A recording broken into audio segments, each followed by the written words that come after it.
Hello বন্ধুরা, আমরা কাল্পনিক ভূতের গল্প অনেকেই দাদু দিদার কাছে ছোটবেলায় শুনেছি, কিন্তু বাস্তবে ভূত আত্মা বলে কিছু আছে বলে আপনার কি মতামত? আজ আমি বাস্তব জীবনের গল্প নিয়ে চলে আসলাম। তাহলে চলুন ভিডিওটা শুরু করি। পুরনো কলকাতা একটি শহর যা তার ইতিহাস ও সংস্কৃতির জন্য বিখ্যাত, কিন্তু এই শহরের গভীরে লুকিয়ে আছে কিছু গল্প।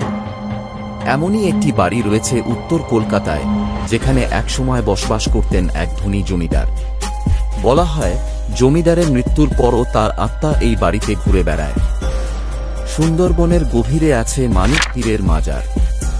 স্থানীয়রা বিশ্বাস করেন এখানে রাতের বেলায় এক অলৌকিক আলো দেখা যায়, এবং অনেকেই মনে করেন এটি পীরের আধ্যাত্মিক শক্তির ফল। কিন্তু বিজ্ঞান এখনও এই ঘটনার কোনো ব্যাখ্যা দিতে পারেনি। দিনাজপুরের কান্তনগর, যেখানে অবস্থিত কান্তজির মন্দির।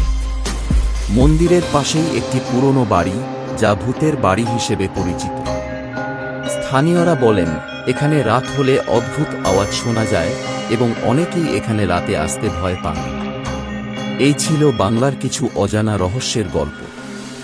সত্যি বা মিথ্যা, এই গল্পগুলো আমাদের কৌতূহল এবং কল্পনাকে উস্কে দেয়। আপনাদের এলাকায় এমন কোনো রহস্যময় ঘটনা আছে কি? জানাতে ভুলবেন না কমেন্টে। ধন্যবাদ আমাদের সাথে থাকার জন্য। আবার দেখা হবে নতুন কোনো রহস্য নিয়ে।